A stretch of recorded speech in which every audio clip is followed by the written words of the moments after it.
Good afternoon, everybody. Uneducated Economist here. So we are going to continue on with the review of this speech that came from the Federal Reserve. It's the U.S. dollar and the central bank digital currency by Christopher Waller, given October 14th, 2022.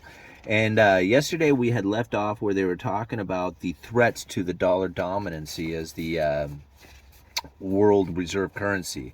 This is what he had to say here in this speech. He says, threats to the U.S. dollar international dominance are numerous, including shifting geopolitical alliances and pressure to invoice in alternative currencies.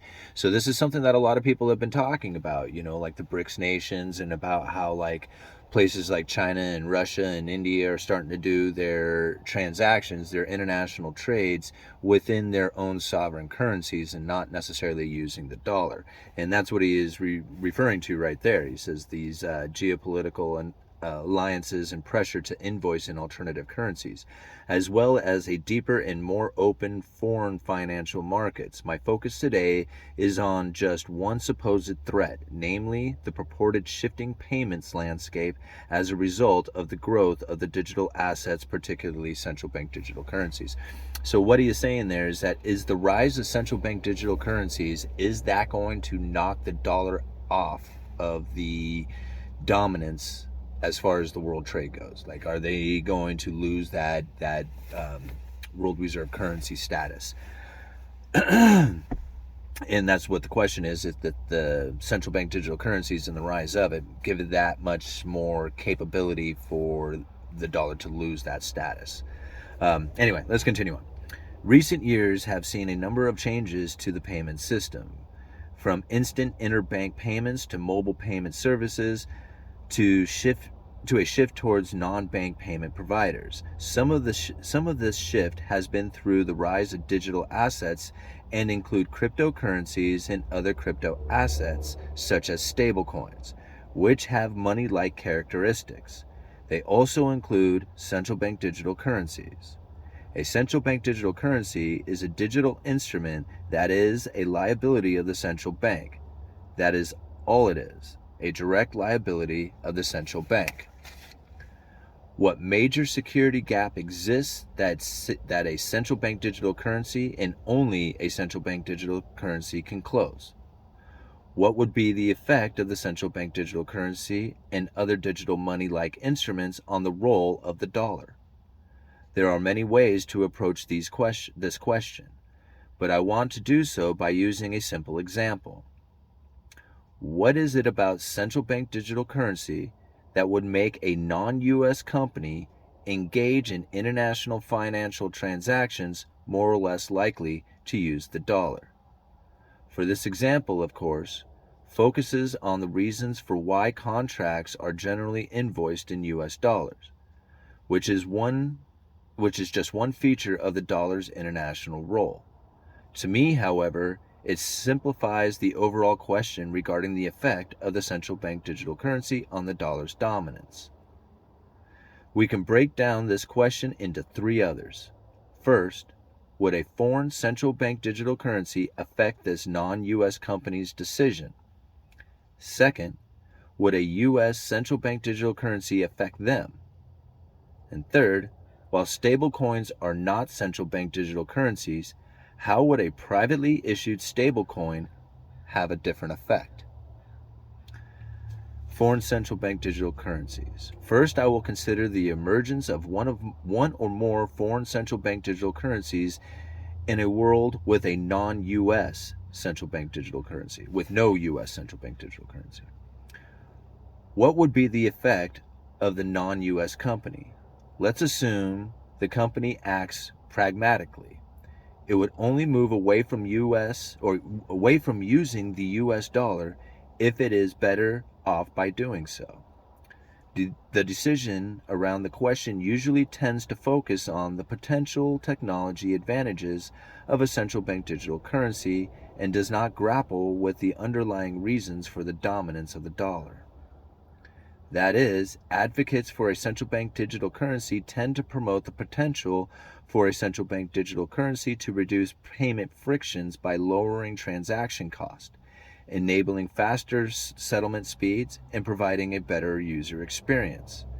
I am highly skeptical that a central bank digital currency on its own could sufficiently reduce the traditional payment frictions to prevent things like fraud, theft, money laundering, and financing of terrorism.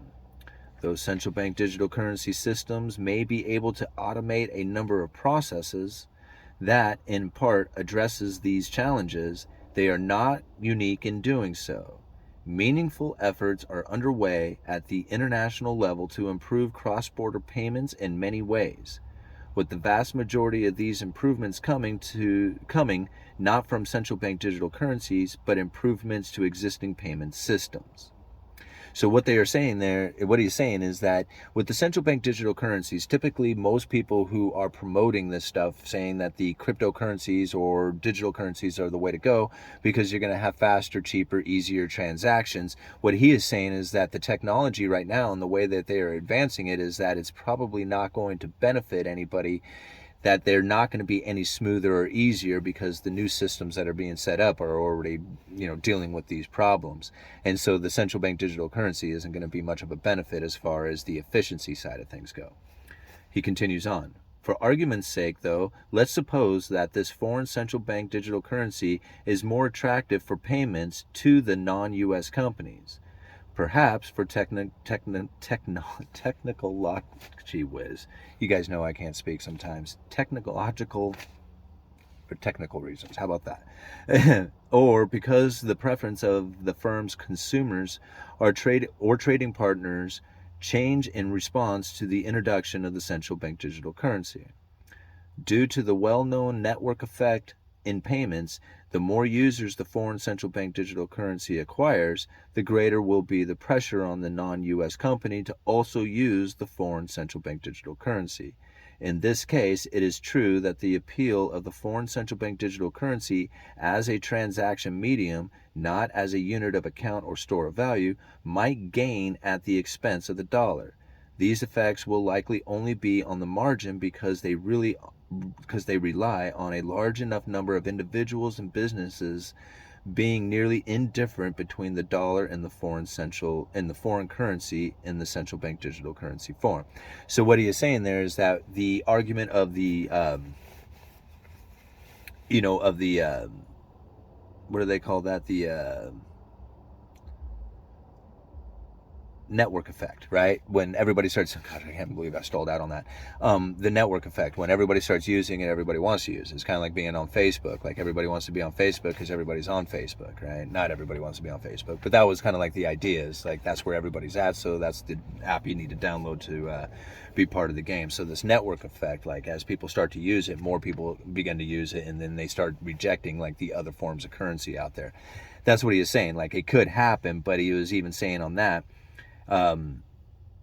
the effects will likely only be marginal because they rely on a large enough numbers of individuals and businesses being nearly indifferent between the dollar and the foreign currency. So most people are not indifferent about it. Most people want the dollar, and so they would really have to be indifferent about that other currency, and most people have a preference. They want to be in the dollar. But anyway, going on.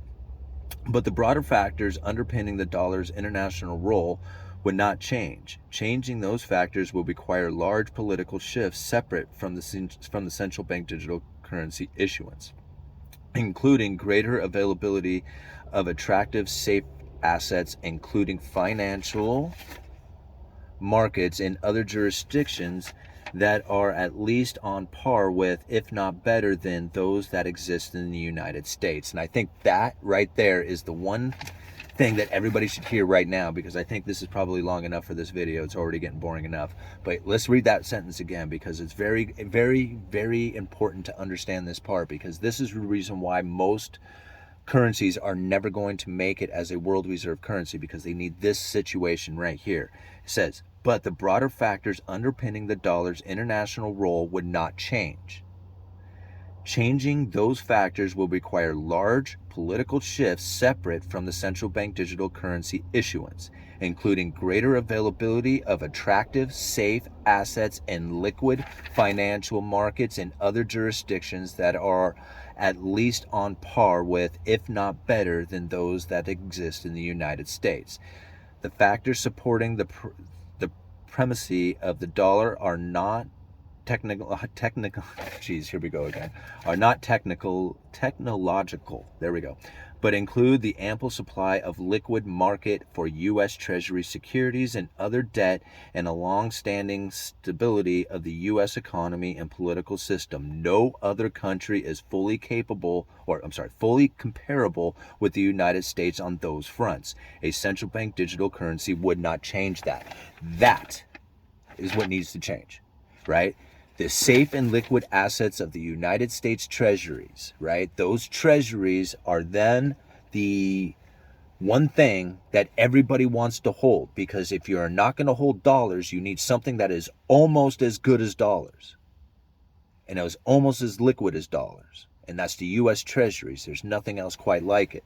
So if there was another country out there that was willing to take on a debt or take on debts as large as the U.S. has, then you would have the available assets out there, those safe and liquid assets for the rest of the world to then hold and have on their balance sheets in place of the dollar, right? I mean, I don't know how else to explain this to everybody, but if you can imagine, you could hold cash, right? Everybody wants the dollar. Everybody's doing international trade in the dollar. Now, you could hold dollars, but what's the problem with holding dollars, right?